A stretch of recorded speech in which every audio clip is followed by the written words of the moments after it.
Hello, everybody.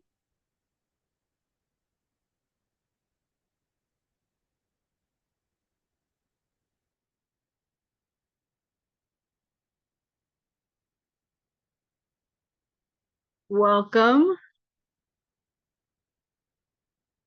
Okay, so we're going to get started. Um, it's our first day of the AIRR-NA Global Summit, so thank you so much for being here.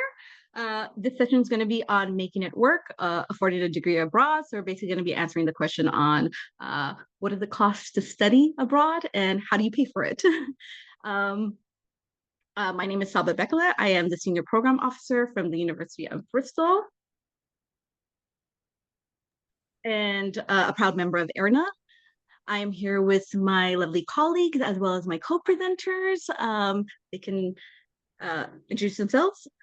Yeah, hi, I am Bridie Troy. I am the admissions manager for North America for University College Dublin, Ireland's largest university. Very excited to present today. Hi, everyone. If you attended the welcome session this morning, you may have already heard my introduction, so it's nice to see you all again. I'm Amanda Carroll. I'm with the American University of Paris and one of our associate directors of admissions, and I'm based in Boise, Idaho. Excellent. So today's agenda, we're basically going to be going over, first we're going to be entering into the best investments. So we're going to be giving you an overview on our full degree programs abroad, why the return on investment benefits students in the long run, and then we're going to go into financial considerations. So we're going to give you a cost breakdown and what families should be considering when they're planning, researching, and applying. Funding options, which I believe is like the meat and potatoes of this presentation. So you're going to get FAFSA eligibility, FAFSA updates. We're going to go into scholarships and other financial strategies. And then we're going to wrap up the presentation with a planning timeline. So you're going to get step-by-step guidance and you're going to get resources to help you as well as pass along to families. So let's jump right in. The best investment is education. Absolutely true. I want to focus specifically on international education. These are just some stats that we pulled, so I'm going to go over them and then we can discuss them. QS research shows that a majority of employers worldwide place value on international experience when assessing graduate job applications. More than 80% said they actively sought graduates who had studied abroad. 97% of study abroad students found employment within 12 months of graduation, when only 49% of college graduates found employment in the same period. 59% of employers said that study abroad would be valuable in an individual's career later on with their organization. So the clear takeaway from this slide is that students gain and hone skills when they study abroad that are very, very attractive to employers. This is an amazing return on their investment. Not only are they building life skills and soft skills in order for their adulting to be a bit more easier, but they're also acquiring skills that are extremely transferable. Some other return on investments that you might want to consider is the global alumni network. With international universities, their student populations are anywhere between 25 to 35% international. For example, at Bristol, we have a 32,000 student population. 30% of them are international. They come from over 180 countries. So these are the people who are going to be your network later on. You're going to be able to tap into people all over the world, which is going to give you a wider network, essentially, which is going to be amazing for that job search and that job market. And next, another thing that's a return on investment is the work visa opportunity that you're allowed to have. After you graduate, many countries will allow you to extend your visa if you have internships, if you want to work and build your resume, or if you just want to establish yourself and travel a bit. So that's definitely an opportunity that you have when you study abroad. And of course, expanded career prospects. I believe that ties well into the global alumni network. International university experience opens doors to global market employment. So just keep that in mind. When you study abroad, you basically have the entire world to find a position or a profession in. Next slide. So we're going to go into understanding the cost beyond tuition. So I think that the main costs that students and parents focused on are tuition and housing, which is valid, but there are some other costs that they should consider when they're doing their research and when they're doing their planning. For example, travel expenses. Students and parents are going to have to factor in that the students are going to need a flight to that particular country in order to attend the university. And there's also going to be a flight associated with any travel when they come back to the States to visit family or to Canada to visit family. So those are costs that students might not initially consider, but definitely something that they need to put into their budget. Visa and immigration costs are something else that students need to factor in, as well as health insurance. Luckily, in regards to health insurance, this is something that's probably going to lower your cost of living. In a lot of our countries, healthcare is universal, so students are able to tap into that, and it's not going to break the bank. Next, you have cost of living things that you need to consider as well. Transportation, your SIM card, any type of entertainment that you want. But keep in mind, a lot of universities have a lot of free things for students. For example, at Bristol, we have a global lounge. Within our global lounge, students get a free bus pass, students get a free SIM card. At times, students are able to actually have full meals and snacks there as well, so cut down costs on food. But there's a lot of resources that you can essentially tap into in regards to every university. Just do your due diligence and your research. And last but not least, I would say also consider currency fluctuation. This could be good or bad, depending on the time. If you are planning to study, you want to keep an eye on this the whole time that you're studying as well. You also want to do things like open up a bank account within that particular country, get a credit card that doesn't have transaction fees, so you're not hit with those. But there's a lot of ways where you can essentially cut down on costs when you do study abroad. Next slide.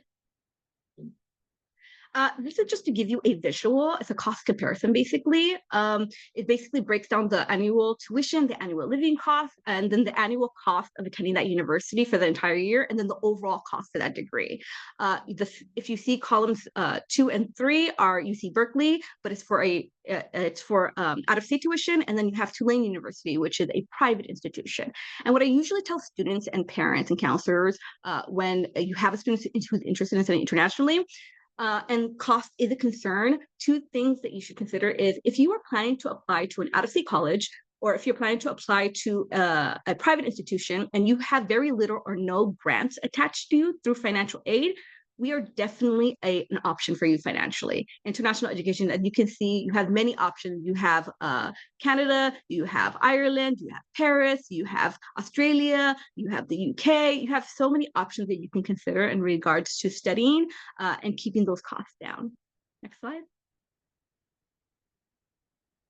And then some academic considerations. Why do these degree programs cost so little? Well, first and foremost, we have direct entry programs. So students enter programs immediately, which means there is no general education. You're not studying for those initial 2 years, which makes our degree programs less in duration. So most of our bachelor's programs are actually 3 years in length, and most of our master's program with a bachelor's is 4 years in length.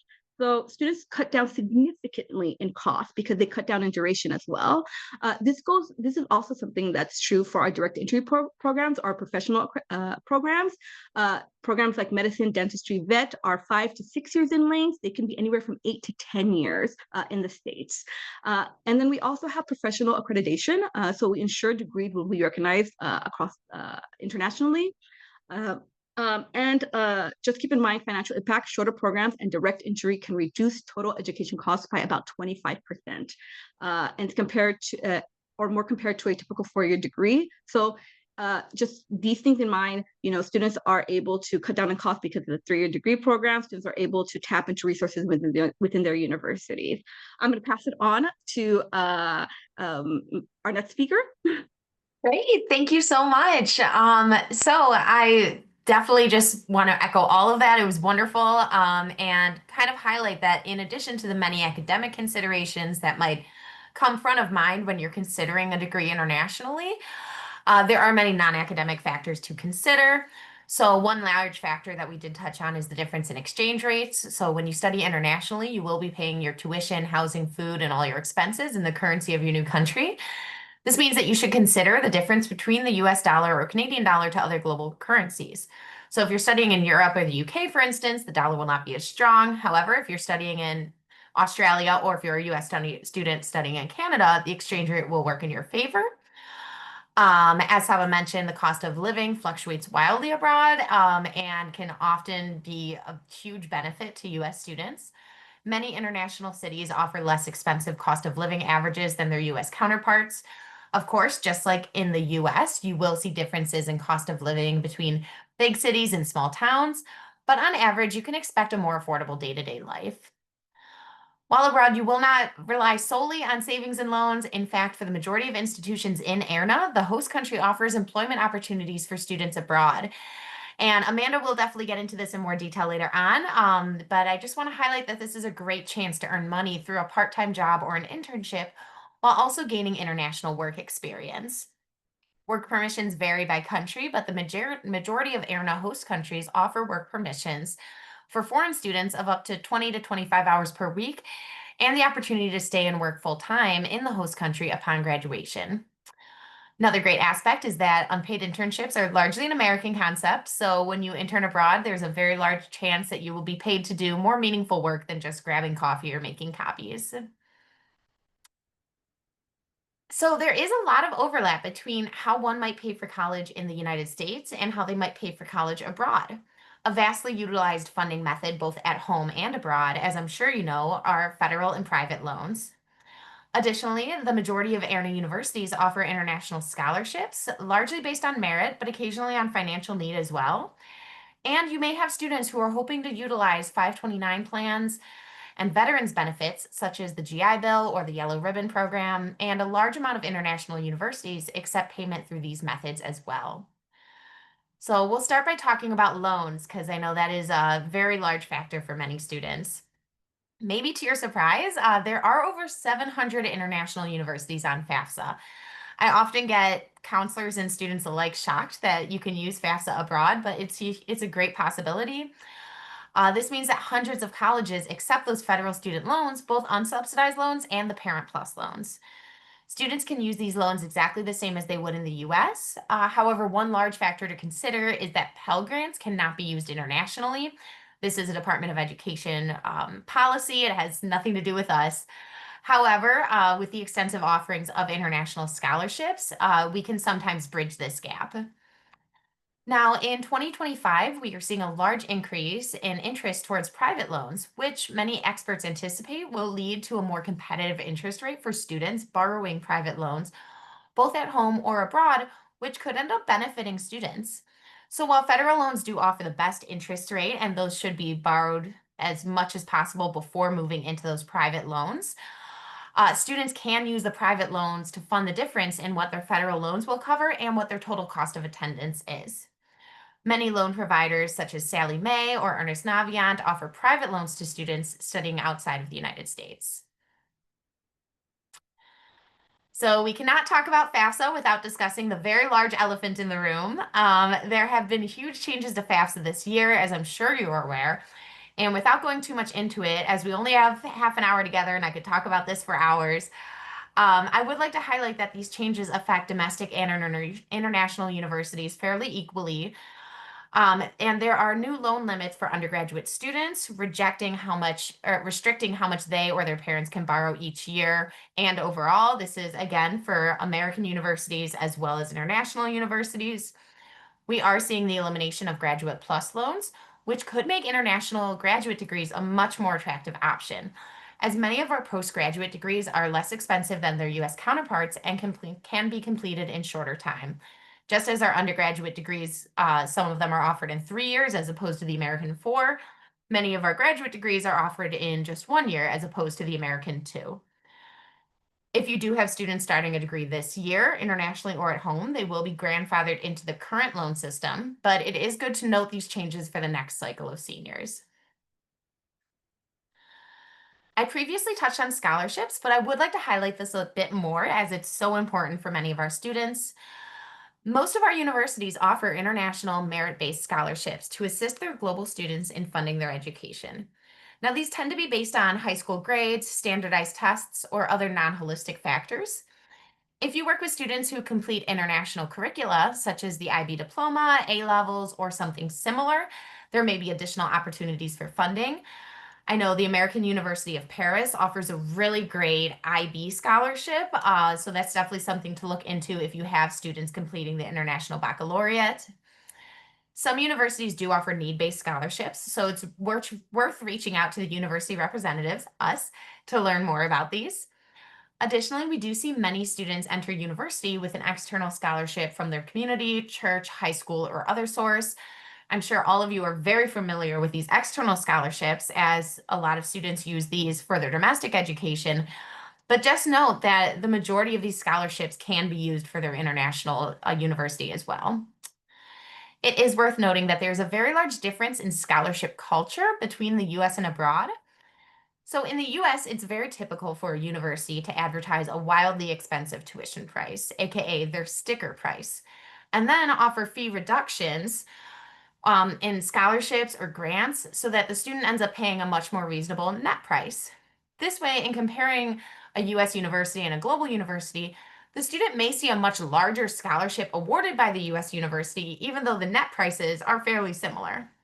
Do not be discouraged if your students are not seeing as large scholarships in their international university offerings than they may at home. It's really vital to look at the final net price, as tuition pricing abroad is often much more transparent at global universities, so you kind of know what you're getting before you even apply. Every year, I receive many student queries about college savings plans, often referred to as 529 plans, and how to utilize veterans benefits. The majority of universities can accept 529 plans. However, since each plan is different, it's always a good idea for the student or their family to contact the plan provider to ensure that the funds can be used internationally. I have worked in higher ed for over 5 years, and I've never seen a 529 plan reject a payment because the university is abroad, but it's always best to just advise the student to check with their plan provider just to be sure. Fortunately, veterans benefits can also be used abroad. This is also something that sometimes shocks students. There are certain restrictions on these funds, however, so the students should definitely reach out to us and to their local VA office for more information. As a starting point, you or your students can check the VA website to see if their specific program at their dream school has been approved for VA benefits. Even if it's not on this list linked here, do not despair. The university can request approval for new programs at any time. So just reach out to us if you have questions about that. It is good to note that VA funding can be delayed, especially with the added hurdle of mailing physical checks abroad. So it's very good for students to be prepared for a bit longer wait time before receiving their veterans benefits abroad. And now my colleague Amanda will talk more about working abroad. Thank you, Bridie. That was incredible. So just to quickly go over some jobs and internship opportunities for students. This is whenever I get students that come up to me with questions about, funding my degree abroad or university abroad, anything to do with that, I always push students to apply for internships or seek out, job experiences while abroad. They do not have to give up, if they're a type of student that really wants hands-on experience, they really want to get into the job market early, they're really interested in career development, they do not have to give up those opportunities to attend one of our universities. Oftentimes, a lot of our institutions and our institution countries provide internships. I know in France, internships are paid. They're not allowed to be unpaid, which is a different sort of culture than you see, especially in the US. And they're only for university students. So students can't seek internships unless they're affiliated with the university, which is also a little bit different than some areas in North America. So I tell every single student, seek out an internship if you want to, especially if you're going to be in an urban setting. Why not take on those experiences? Why not try things out early if you can, and do that. So oftentimes on student visas, it can vary by country, but they are eligible to work a job. Typically it's a part-time 20 hours a week job on their student visa. And then sometimes they can also do an internship, which is typically paid on top of that opportunity as well. So, or that job as well. So there's plenty to do in that area. They also, part of going abroad is that they're not able to do federal work study, but typically campus employment is often available to them. So getting jobs on campus that aren't affiliated with the federal work study program, or even in the areas around campus. A lot of countries, especially where we are, even if the country is not a native English speaking country, our students coming in that are native English speakers might actually appeal to certain job markets within the area too. And especially as like nannying or working in the service industry, or even in just a regular business office, having that, English speaking ability, and sometimes even if they speak other languages, is really appealing in those areas. as well. And then we also talked a little bit about international work experience and networking and the importance of that and the doors it can open for students outside of their home country. The next slide talks a little bit about the timeline and how to guide your students. So pretty straightforward. I mean, the earlier the better with a lot of these situations. So just reaching out to regional representatives. That's why I work here. That's why AIRR-NA exists, to kind of explore what's available to them. You know, are they, you know, a military dependent student? What institution is going to be able to provide, you know, the yellow ribbon scholarship for them if that's very important to them? Or what do the merit scholarships look like? Is there a separate application for that? Is it automatically given to them when they apply to the institution? Things like that. In the fall, they should be applying, you know, to the institutions. A lot of institutions sometimes follow the US-based model of going out harder with scholarships earlier on. So it's always just better to do sooner rather than later, especially if financial aid is important to students, because it gives them more time to kind of settle into what their financial aid package and just that scholarship would look like for them as well. Submitting the FAFSA as soon as it opens, and then applying for internal, external, country level scholarships, and then of course decision day on May 1st. And then lastly, before we open it up for questions, we just love to talk about students. I mean, we're ultimately all here for students and their experiences. So it's sometimes nice to just hear about their experiences abroad and kind of what, you know, going to a university abroad led them to. So one of my favorite students to talk about is a former student of mine, Ariana from New York City. She just finished up her second year at AUP. She's going into her junior year this fall. But in her first 2 years at AUP, she's already completed 6 Fashion Week internships. So she was one of those students that was like, I want to get involved. I wanted to start my career early. And so she's did an internship in New York City this summer through networking that she developed while working at Paris Fashion Week in Paris. And they've all been paid internships and just incredible experiences for the students. So yeah, just really exciting to see what students are up to. And they don't have to wait, you know, until their junior or senior year to have these experiences. And then, of course, Bridie has a student down below as well who had similar experiences with a merit-based scholarship that she received at UCD. But feel free to ask any questions that you may have. I know we do have one already in the chat, so I will read that one out loud and we can get started with the Q&A. So the question is, are Canadian loans able to be used internationally at some of the host countries? Yes, provincial loans and things like that are also able to be used, but it does depend on the institution. So definitely encourage reaching out to your local rep to see, or that institution's rep to see where the student is looking and what will be taken, because that definitely does vary within our institutions.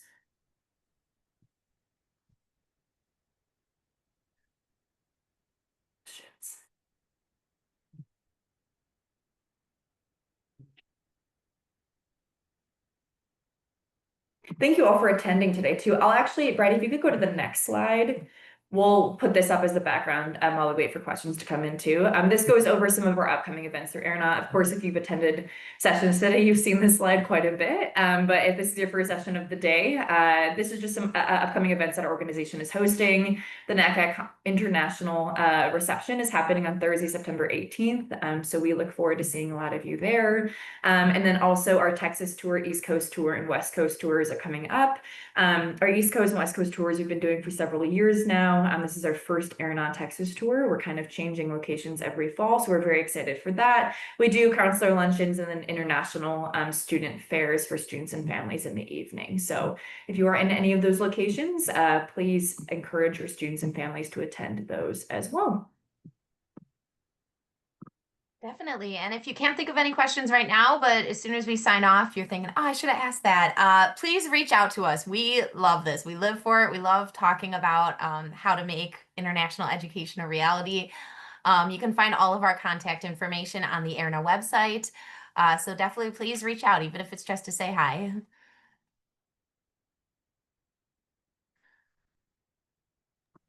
How relevant would the East and West Coast tours for families of seniors based on those dates is a question we just received. I would say it's still relevant. So it'll depend, of course, on the country. And one of the resources I would encourage you to check out is our open applications update resource on the AIRR-NA website. It shows what institutions are still collecting applications at that time. So come January, February, you can see what institutions are still accepting applications. I would say it's a good amount of us. But I would say if seniors are still interested in attending those or an international university, or specific universities in mind, I mean, some of us do track demonstrated interest in those things. I think it just is helpful just to see. So yeah, it's still early enough where it should still be relevant for seniors that are looking to attend university in the fall.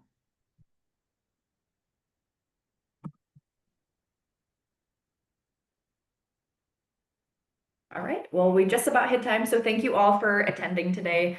Definitely reach out if you have any other questions, and thanks for listening to us talk all things financial aid scholarships and FAFSA. Yeah, thank you. Looking forward to seeing you on the road. Thank you, everybody.